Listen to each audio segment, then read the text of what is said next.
Olá de novo, cá estamos. Bom, para quem não assistiu ao anterior, né? Eu não estou muito bem de saúde, por isso vou gravar na rede. Hoje, na rede, ó, a minha rede verde. Pois é, então, estávamos falando de que Getúlio Vargas voltou ao poder na década de 50, né? Você deve notar que tem um capítulo inteiro só para essa primeira parte do assunto, né? Que é chamado Crise do Populismo, né? E aí, por que o populismo entrou em crise? O populismo era um regime de governo que dava direitos sociais como se fossem presentes do grande líder, no caso, Getúlio Vargas, né? E aí, a Segunda Guerra Mundial apressou o fim do populismo, né? Porque não fazia mais sentido um governo como esse, ditatorial, em um mundo supostamente livre, né, das ditaduras, como a Alemanha e a Itália, né? Então Getúlio Vargas foi forçado a sair do poder, mas ele tentou uma volta democrática dessa vez, sendo eleito para um novo mandato na década de 50, né? E aí ele deveria passar 4 anos no poder, ou 5, por aí, né? E aí ele assumiu o poder e começou logo fazendo grandes mudanças. Vejam, o que o Eurico Gaspar Dutra tinha de tímido, o Getúlio Vargas tinha de sabido, né?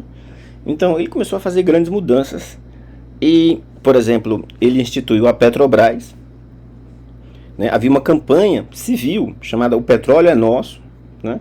E é interessante porque o Vargas, na época da ditadura dele, ele mandou prender o Monteiro Lobato, porque o Monteiro Lobato fez aquele história do sítio Pica-Pau Amarelo, o Poço do Visconde, né?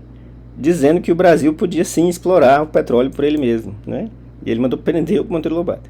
E agora ele institui a Petrobras, que é justamente uma estatal, uma empresa sob o domínio do Estado, para administrar o petróleo brasileiro.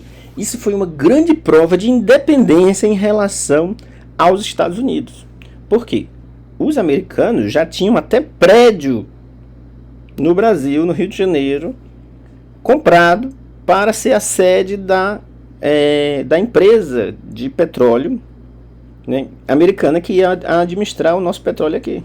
Então vejam, foi considerada uma grande vitória nacionalista. O petróleo é nosso, a Petrobras é nossa, né? Então foi uma grande vitória para muita gente, né? E aí veja, Vargas já chegava fazendo, acontecendo, né?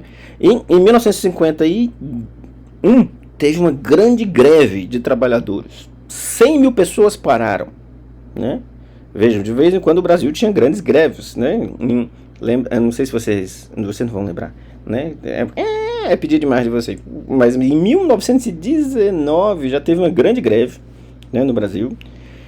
E na década de 20 também houve vários movimentos conturbados de grevistas e movimentos sindicais, né? E aí em 1951 houve uma grande greve, a greve dos 100 mil. E qual foi a solução de Vargas para acabar com a greve? Aumentar o salário mínimo em 100%. Olha só, é como se ele pegasse o salário mínimo de hoje, que é 1.100, e dobrasse R$2.200. Do nada. Isso, é claro, deixou a classe patronal, né, os patrões, muito chateados com Vargas. Mas ele, né, achou uma jogada genial, né?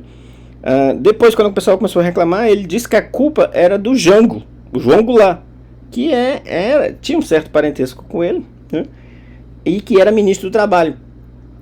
E aí ele disse, não, a culpa é do Jango, por isso eu vou ter que despedir o Jango, né? Aí despediu o Jango, na verdade era um acordo, né? E ele falou, aí Jango, pega a culpa aí e limpa essa pra nós, que depois a benefício vai vir pra você. Exato, ele despediu o ministro do Trabalho, mas não mudou o aumento de 100%, né? Vejam, o Getúlio Vargas era um político muito sabido, muito safo, mas isso não evitou que o governo dele tivesse muitos problemas. E os problemas eram principalmente porque na primeira vez que o Vargas tinha governado o país, ele governava numa ditadura. Então na ditadura o ditador diz o que quer, as pessoas fazem. No meio democrático é mais difícil. Por exemplo, os meios de imprensa, a grande maioria detestava Getúlio Vargas, né? Faziam campanha contra Getúlio Vargas. Por exemplo, havia um repórter chamado Carlos Lacerda, que tinha ambições políticas também, e ele era chamado de o Corvo, porque dizem que toda vez que ele pegava, né, o microfone na rádio, um grande meio de comunicação da época não era a televisão, era a rádio, ele vociferava, contra Getúlio Vargas, né? Gritava, né? Falava do mar de lama, o país está perdido no mar de lama, né? Vargas não se fez de rogado. O que Vargas fez? Pegou um determinado recurso e deu todo para o Samuel Weiner, que era um repórter, para que ele fundasse o Folha da Manhã, o único jornal do Rio de Janeiro de grande circulação a favor do Getúlio Vargas, né? Então vejam, se a mídia toda está contra você, vamos patrocinar uma mídia que é a favor, né, da gente, né? Mais uma vez o paralelo é óbvio, não? Veja os blogs bolsonaristas por aí, né, recebendo dinheiro por baixo dos panos do governo para patrocinar fake news defendendo o governo, né? Vargas já tinha feito isso, né? Na verdade, os ditadores e políticos tradicionais, conservadores, eles só copiam uns aos outros, né? Não precisa de muita imaginação, não, é só copiar. Então, Vargas enfrentou isso. Ter um jornal a favor dele não foi suficiente, né? Ele continuou enfrentando muitos problemas, até que a coisa chegou numa dimensão de crise realmente extraordinária. Isso foi em 1954. Olha só, já havia 3 anos de governo, praticamente, do Vargas. O país estava enfrentando muitos problemas também em termos econômicos, né? A inflação comia o salário das pessoas, né? Embora o salário tivesse aumentado, mas a inflação também era galopante. E, vamos dizer assim, Vargas já não estava mais tão popular assim, né? Porque não conseguia resolver os problemas das pessoas e era atacado pela mídia. E, para piorar tudo, o Carlos Lacerda, aquele repórter que eu falei para vocês, que era o Corvo, que falava mal o tempo todo, sofreu um atentado. Era o atentado da Rua Toneleiros, famoso. Os assassinos foram extremamente incompetentes. Eles passaram num carro, apontaram a arma para o Carlos Lacerda, atiraram várias vezes e só conseguiram acertar o pé dele. Exatamente. Como? É difícil de entender. E aí, o Carlos Lacerda, naquele momento, ele estava com um segurança, né, que era o Major Vaz, um cara do militar que trabalhava com bico de segurança e que acabou sendo atingido no peito e morrendo. Pronto. Começou-se uma grande campanha dizendo que o responsável pelo assassinato do Major Vaz e pelo o tiro no pé do Carlos Lacerda tinha sido o Getúlio Vargas. A opinião pública não ficou do lado de Vargas. Parecia óbvio, gente. Veja só, quem é que teria motivos para mandar matar o Carlos Lacerda se não o próprio Vargas, né? Parecia óbvio, né? E aí, todos os indícios também apontavam para ele, né? Então a coisa para o Vargas começou a ficar muito feia, né? E esse caso de polícia acabou fazendo com que o Vargas realmente sentisse a crise, né? Até então, meio que nada colava nele, né? Dessa vez passou a colar. As investigações acabaram pegando os assassinos e eles indicaram o capitão da guarda do Getúlio Vargas, Gregório Fortunato. Gregório Fortunato foi preso, jurou que Getúlio Vargas não tinha dado a ordem, que tinha sido uma decisão pessoal dele. Até hoje ninguém sabe se ele está falando a verdade ou não, né?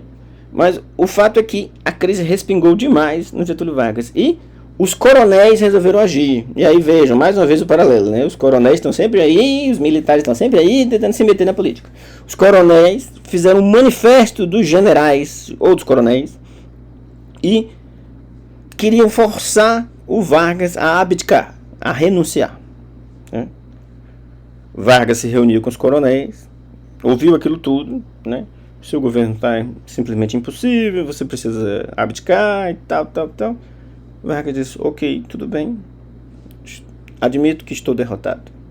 Foi para casa, botou um pijama azul com branco, bonito, gordinho, baixinho, pegou uma arma, botou no peito e atirou. Isso, Vargas cometeu suicídio. Antes ele escreveu uma carta-testamento belíssima, saio da vida para entrar na história, né? E pronto. Essa jogada foi a jogada de mestre. Claro, custou a vida de Vargas, né? Mas ele garantiu que o populismo e o seu projeto de governo tivesse mais alguns anos no Brasil. Ou seja, ele virou a mesa. No dia seguinte, os populares foram às ruas, indignados pela morte do pai dos pobres, xingando a mídia, atirando paus e pedras na redação da Globo, das outras mídias, né, do Globo Jornal, né, não existia a Globo emissora de TV ainda, né, do Diários Associados e dos outros jornais, né, todos eles foram apedrejados sem dó nem piedade, todos eles tinham feito campanha contra Vargas, todos eles eram responsáveis pelo suicídio do grande líder. A multidão foi às ruas, as pessoas passavam mal, desmaiavam em praça pública, pelo luto ao grande líder, ao pai dos pobres, né? Enfim, a multidão acompanhou o cortejo, né, até o cemitério. Foi a maior multidão que já se viu acompanhando um cortejo, né? Só se equipara à morte do Senna, né? 40 anos depois. 40? 40. Então, Vargas tinha virado a mesa. Quando ocorreu as eleições, no ano seguinte, era óbvio que quem ia ganhar seria alguém pupilo de Vargas.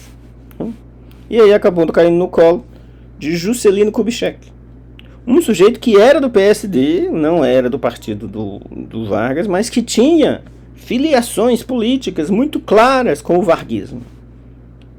E aí começa uma nova etapa da história do Brasil, que eu vou terminar no próximo assunto. Mas muito obrigado pela paciência, pelos meus lapsos de esquecimento, pelas minhas condições não exatamente as melhores hoje. Obrigadão, até mais, tchau, tchau.